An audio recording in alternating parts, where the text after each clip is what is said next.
Hi, how are you? Good morning. How are you breaking the law? Look, we have substantial questions with the testimony they gave to the Hill in response to questions about the building. He has articulated that there have been material changes to the National Capital Planning proposal that was approved. And so we want to get to the bottom of his statements as compared to the various parts of the plan. That was the nature of my letter yesterday. Those are the types of questions that the Commission will be asking in the coming weeks. And if that project found not to be in compliance with National Capital Planning Act, that's grounds for firing. This is about the renovations that are occurring, the extent to which they are large S. The cost that we're talking about is now $2.5 billion. If you look at the actual Palace of Versailles, if you were to update those figures for where we, in modern numbers, it would be $3 billion. The Capitol was about $2.5 billion from all of its different buildings from the founding of the country to 1982. You look at the biggest buildings across the world, and this is approaching that level. I mean, it probably would qualify as one of the 8 wonders of the ancient world if you were able to go back that far. And ultimately, when did that ever go through a review by a democratic body? And so this is the National Capital Planning Commission will now have an opportunity to ask some tough questions of the Fed. We will be asking tough questions with regard to the Fed. But this is about the president being offended at cost overruns. He's a developer, and the size of this project is something that should never have gone forward. What's the director? What's that? So we have our first rescissions package up on Congress. We had a great vote in the House. We have a second vote next week. I am confident that they will pass the bill. I'll be up there on Tuesday to answer any additional questions. I've already answered many questions on this front. But we think it's a very important step for Congress to show that they are willing to pass the DOGE cuts. People say, why is it a $9 billion package? It's a $9 billion package because we want to see is Congress serious about that. Senator Kennedy has had some incredible floor speeches on this very issue. Is Congress serious about passing and making the DOGE cuts permanent, or are we going to have to continue to use our executive tools on that? The President put out a great Truth Social last night, the extent to which we have been talking in this town as conservatives, as Republicans, about defunding Corporation for Public Broadcasting for a very long time. We are now on the verge of being able to do that. And it's important that we finally take that opportunity and not fall back in kind of the tired old excuses that have defended that program for so long. What about the director of the Fed? You didn't quite answer the question. The president wants to see the Fed still operating independently. Because I think the question is immaterial. The president has a policy view with regard to we need lower rates. He has a policy view with regard to the fact that Jerome Powell has been late repeatedly. The Fed has been mismanaged. You look at the fact that they have been taking deficits since 2023 for the first time since 1916.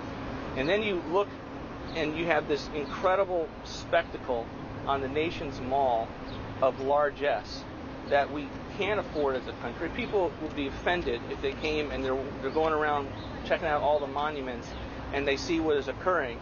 Then they go behind the Eccles building and they see the Martin building, which is complete. And I go there often in my duties as CFPB director, and you see the extent to which it is massive. There's fine artwork everywhere, and it is offensive to taxpayers. And we're not getting remittances from the Fed ever since 2023, and that's hurting our deficit.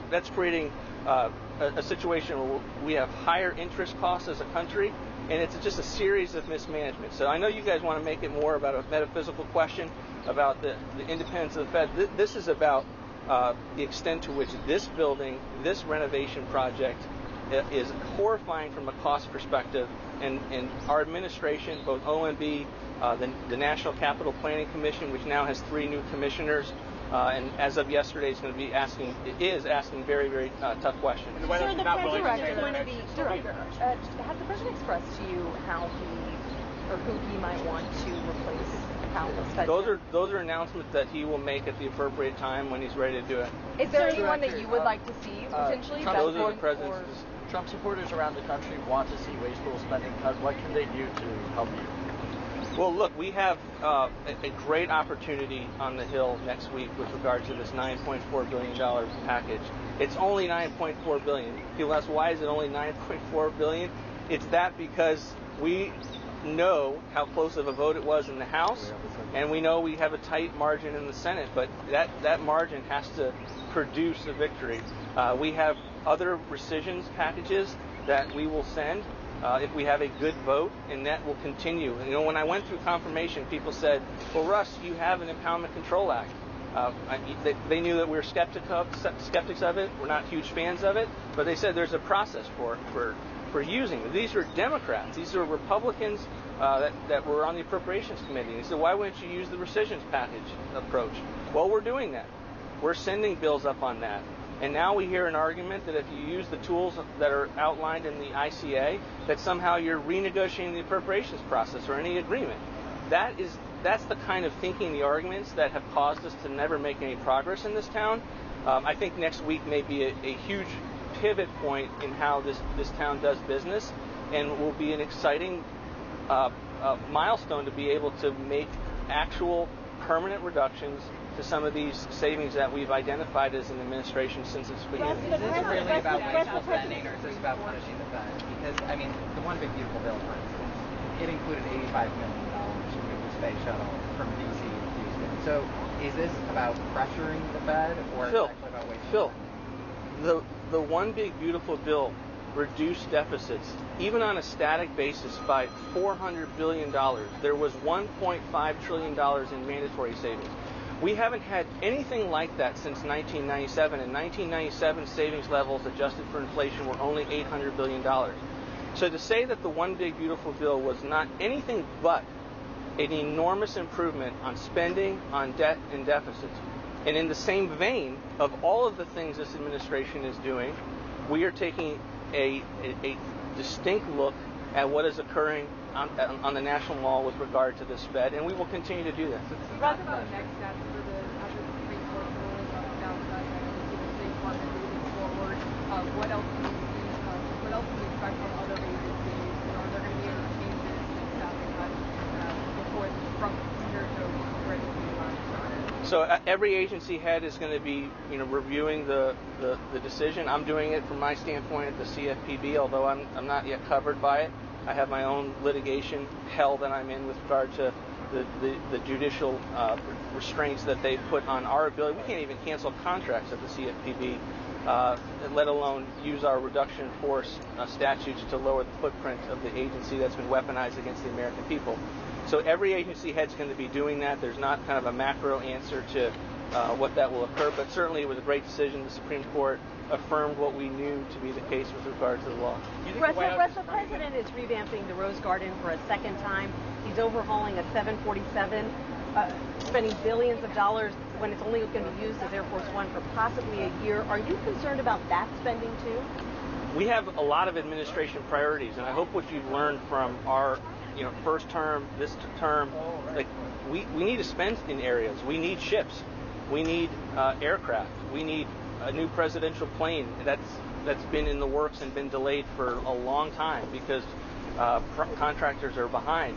And so that doesn't mean we don't spend where we need to spend, but we've always offered a fiscal picture that gets to balance, that reduces the deficit, that deals with our debt, and we're doing it in a host of ways in this term, and so that won't change. So we will continue to, we sent up a budget that was $163 billion in cuts to non-defense discretionary spending.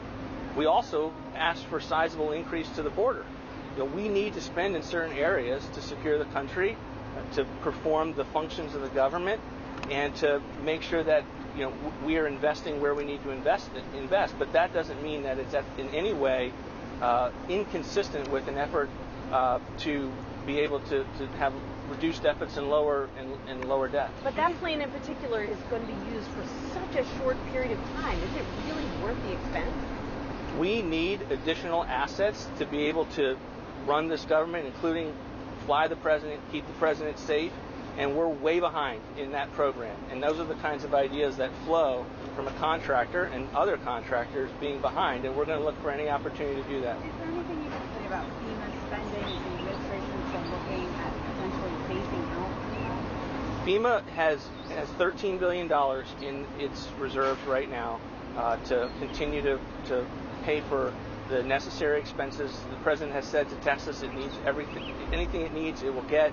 The president will be down there surveying the scene, and we also want FEMA to be reformed. We want FEMA to work well, and the president is going to continue to be asking tough questions of all of his agencies, no different than any other opportunity to have better government and fiscal sound management. So Gotta go. phasing that off the table? Phasing it out?